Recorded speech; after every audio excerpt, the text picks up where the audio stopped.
Prazer recebê-la aqui no Estonia. Bom dia, bom dia. Eu estava sem te ouvir, Patrícia. Coisa boa, então. Agora estamos sim sintonizadas e conectadas para falar desse dia tão importante. Primeiro, trazendo o aspecto histórico, Caroline, do 8 de março. É mais do que uma data no calendário, deve significar muito, né? Para a nossa memória, para nossas lutas e conquistas. Não, com certeza. Primeiro, eu quero agradecer muito, Patrícia, essa grande jornalista, pelo convite. Dar um bom dia aos ouvintes e às ouvintes da 106 FM. Muito importante a gente hoje, né, numa sexta-feira, 8 de março, falar um pouco da história da mulher na sociedade, suas lutas e conquistas, o que significa esse dia aqui na rádio, até para que as pessoas compreendam por que em toda a Bahia, em todo o Brasil, nós estamos ocupando as ruas, né? Em diversas cidades da Bahia está tendo ato, em Salvador vai ter, né, ato hoje, em Porto Seguro está acontecendo agora, em Feira de Santana. Então, assim, a Bahia inteira está se movimentando para falar um pouco sobre o dia 8 de março. E isso tem um motivo, né? Tem um porquê. Quando a gente relembra a nossa história de lutas, muitas vezes, hoje, né, a própria ministra Carmen Lúcia dizia isso, que falam-se muito que como ficamos silenciosas ao longo da história. E ela lembra que não, silenciosas não, silenciadas. Muitas lutas femininas foram esquecidas. Quantos atos realizados por mulheres ao longo da história tiveram depois lá a assinatura masculina e apareceu como protagonista, porque tinha essa máxima, né, Caroline, doutora Caroline, que por trás de um grande homem sempre tem uma grande mulher. E a gente quer sair desse lugar de estar atrás ou de estar na frente, que fala-se muito hoje do empoderamento feminino, mas queremos estar lado a lado e melhor, sermos reconhecidas por aquilo que fazemos. Mas estamos hoje, século XXI, o ano de 2024, já podemos celebrar todas as vitórias e conquistas que o público feminino quer e merece? Com certeza, inclusive, Patrícia, é importante dizer que a gente não é a sombra de ninguém, né? Na história, inclusive, houve um destaque muito grande do papel das mulheres nas lutas. Eu quero falar um pouco com os ouvintes sobre isso, né? Primeiro, quando se fala do 8 de março, vem muito na história oficial do ato, né, das mulheres que morreram queimadas na fábrica, queimaram sutiãs. Só que eu queria trazer um evento histórico, Patrícia, que poucas pessoas conhecem, só para a gente ter uma ideia do papel das mulheres no processo de mudança, né, de regimes do mundo. No ano de 2017, se comemorou muito os 100 anos da Revolução Russa, né? E também nós comemoramos muitos 90 anos, agora os 92 anos, do voto feminino. O que isso tem relação com o 8 de março? Minha gente, tem relação com várias coisas. Vejam vocês, a Revolução de 1917 teve como pivô, digamos assim, como algo que incendiou as ruas da Rússia naquele período, uma marcha de mulheres que aconteceu no 8 de março. Só que naquele momento, no calendário russo, né, era 23 de fevereiro, que hoje é 8 de março. Isso é muito interessante. As mulheres ocupam as ruas de São Petersburgo, exigindo o fim do czarismo, exigindo pão porque as pessoas passavam fome. Mulheres operárias, estudantes, camponesas foram às ruas, e isso provocou uma movimentação que culminou na Revolução de 1917. Isso é muito interessante. E outro elemento importante é que esse evento que acontece no 8 de março de 17 vai provocar a criação da agenda do 8 de março nos países que vão se reivindicar socialistas e comunistas. E aí, quando a gente chega na década de 70, em 1975, né, quando as Nações Unidas reconhecem o 8 de março como o Dia da Mulher, que é esse dia que a gente, no Brasil, né, comemora até hoje. Essa agenda, então, ela vai surgir justamente no processo de luta, né, contra a fome, contra o czarismo, em 1917. E essa organização, Patrícia, e todo mundo que está nos ouvindo, que acontece nesse período, vai nos proporcionar a organização das mulheres. Organização essa que na década de 20, no Brasil, que nós vamos chamar de movimento sufragista, né? Que vai ser muito grande na Europa, vai influenciar, inclusive, as mulheres brasileiras de classe média aqui, que será, digamos assim, um surgimento, né, de uma organização das mulheres para incidir na política que resultará na década de 30 na conquista do direito ao voto feminino, né, lá em 24 de fevereiro de 32. E aí, Paty, se você me permitir, eu queria falar um pouco com os nossos ouvintes sobre uma figura incrível, né, que além de Berta Lutz, mas também outras mulheres que lutaram pelo voto feminino, que poucas pessoas conhecem, que é Almerinda Farias Gama. Uhum.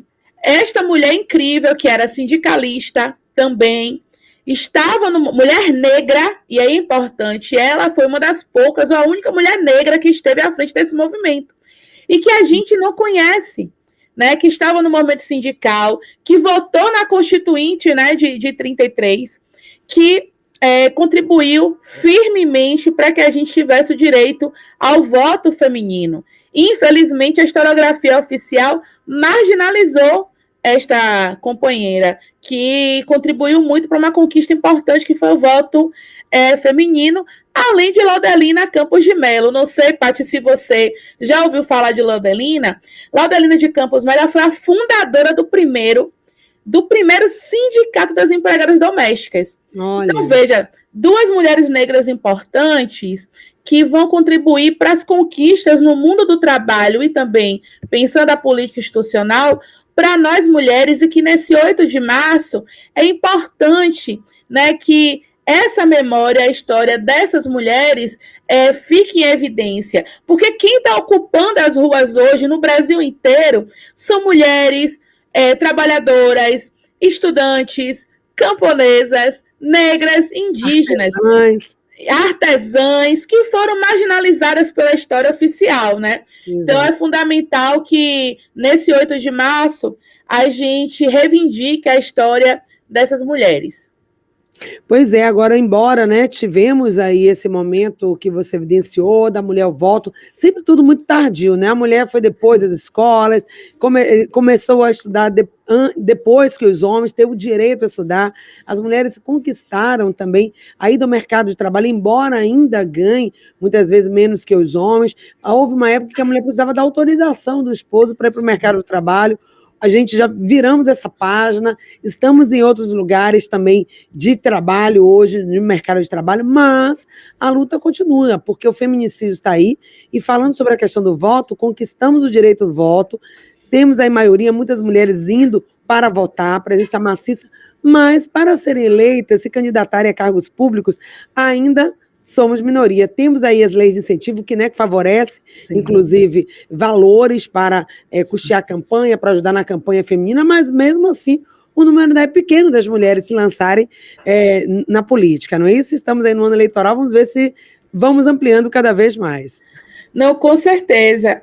Pensando nesses mais de 90 anos de direito ao voto feminino, a ampliação da nossa presença na Câmara Federal e também nas Assembleias Legislativas e nas câmaras municipais, pensando vereança, nós ainda somos um número muito pequenininho.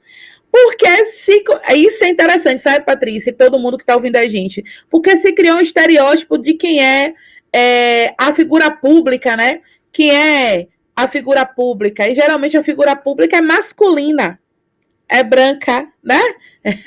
Tá engravatado, né? Aquela coisa do estereótipo do político.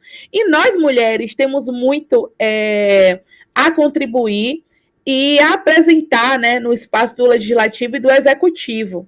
Mas a gente precisa romper com essa ideia do que é a figura pública ideal para estar nos espaços institucionais da política. E aí, pensando, Patrícia, esses espaços institucionais, mesmo nós, mulheres, sendo, né, minoria, na Câmara de Vereadores, na Assembleia Legislativa, veja você que até hoje só tivemos uma única presidente mulher, né, nesses anos todos de redemocratização, mas mesmo não estando nos espaços do Legislativo e do Executivo com maioria, a nossa luta e a nossa disputa nesses espaços, mesmo que nos bastidores, resultou políticas importantes. Você falou aí do feminicídio.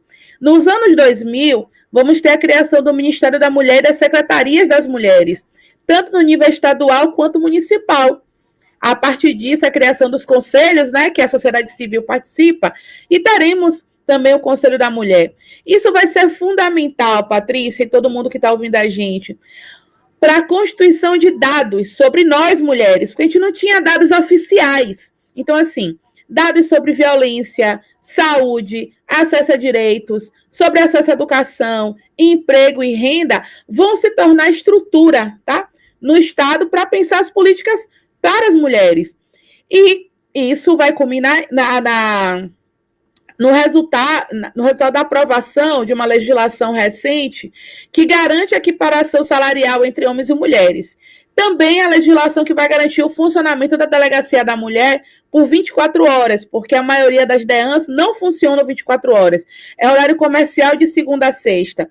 Essas legislações recentes é uma conquista importante para nos dar segurança, né, e garantir as nossas vidas. Mas, infelizmente, ainda não saiu do papel, o que significa dizer que nesse 8 de março a gente precisa insistir nisso. E aí, Paty, para passar a palavra para você, nós não podemos esquecer da Lei Maria da Penha de 2006, que vem garantindo o direito à sobrevivência das mulheres vítimas de violência doméstica, e, em 2015, a Lei do Feminicídio, que tornou crime hediondo e de ódio, né, o assassinato às mulheres.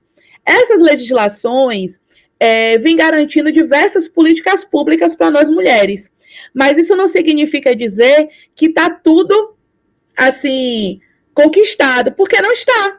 Não está ainda, né? A gente teve conquista importante, mas nós mulheres ainda estamos tendo nossos direitos negados e atacados. E aí eu queria conversar também com você um pouquinho sobre isso. Pois é, fica à vontade para falar e trazer aqui esses seus dados. E falando aí, já que você é uma especialista, uma profissional, estudiosa também, dentro dessa área da questão, né, das ciências sociais, a sociedade, claro, mudou e com a interferência, e vem mudando, e com a interferência, sim, importante, poderosa das mulheres. Porque somos nós, muitas vezes, que sofremos mais a violência, somos nós que, muitas vezes, adoecemos mais, porque temos dupla ou tripla jornada de trabalho, e adoecimento não só físico, mas também mental. Somos nós que estamos, muitas vezes, naquele papel de cuidar, de suportar, de ser resiliente, e aí vamos levando, né? Parece que a sociedade entendeu que a mulher pode fazer 1000 coisas ao mesmo tempo, que a mulher vai resolver tudo, que ela vai ver, não é assim. E às vezes nós vamos ali também, porque estamos na ponta desses tipos de dificuldades, entendendo também o que precisa ser mudado e propondo soluções. Por isso eu queria falar também dessa importância da presença feminina nos espaços de decisão, não só na grande escala, mas na pequena escala, no movimento de bairro, nos grupos de mulheres, nas associações, nos conselhos, nos movimentos, muitas vezes ficamos distantes. E se estivéssemos mais próximas, poderíamos contribuir muito mais, não é, professora? Não, com certeza, com certeza.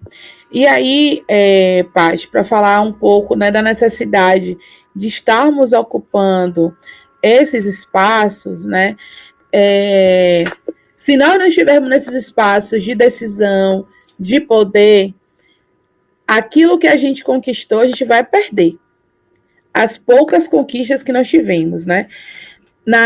No processo da Constituição de 1988, nós conseguimos tornar a licença maternidade um direito constitucional, o que é fundamental. Mas, né, a reforma trabalhista tentou flexibilizar, inclusive, esse direito constitucional. Não fez isso porque nós, mulheres, nos movimentamos e fomos para cima nesse processo, né? Inclusive, tentou colocar mulheres gestantes em lugares insalubres, sabe, Patrícia? Então, assim, todas as nossas conquistas, a todo momento, estão ameaçadas. E aí eu queria dar um destaque, Patrícia, a um debate que está presente hoje em vários espaços, que foram ações do governo do estado do Goiás e também do município de São Paulo em relação a dificultar o acesso de mulheres vítimas de violência ao aborto legal.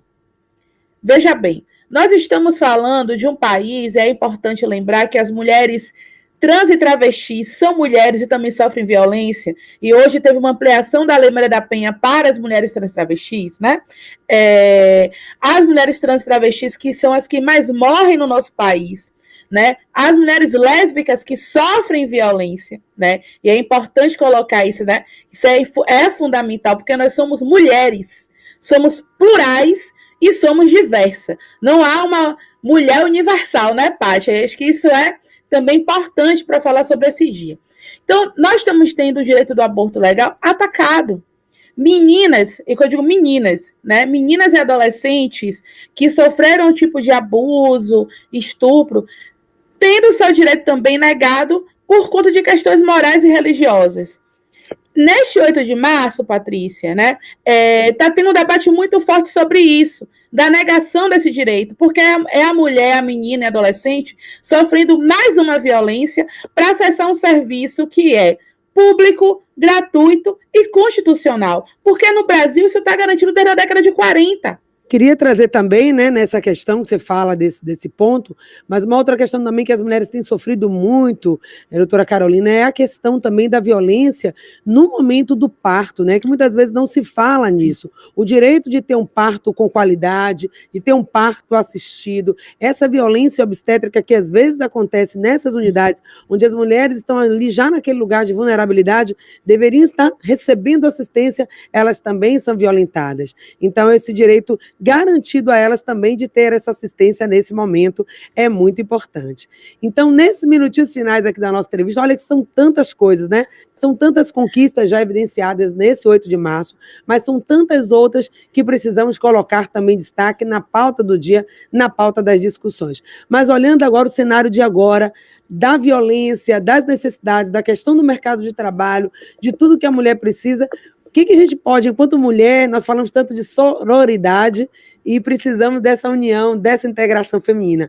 O que você falaria sobre isso? Sobre a importância da mulher também se fortalecer nos grupos de apoio e mulher também escolher mulheres para cargos públicos, mulher também reconhecer o poder de outra mulher, e muitas vezes a gente fica nessa disputa, né? Não se reconhece, não reconhece que mulher é capaz, e vamos reproduzindo esse discurso. Então, nesses 2 minutinhos finais aí, deixa aí a sua mensagem.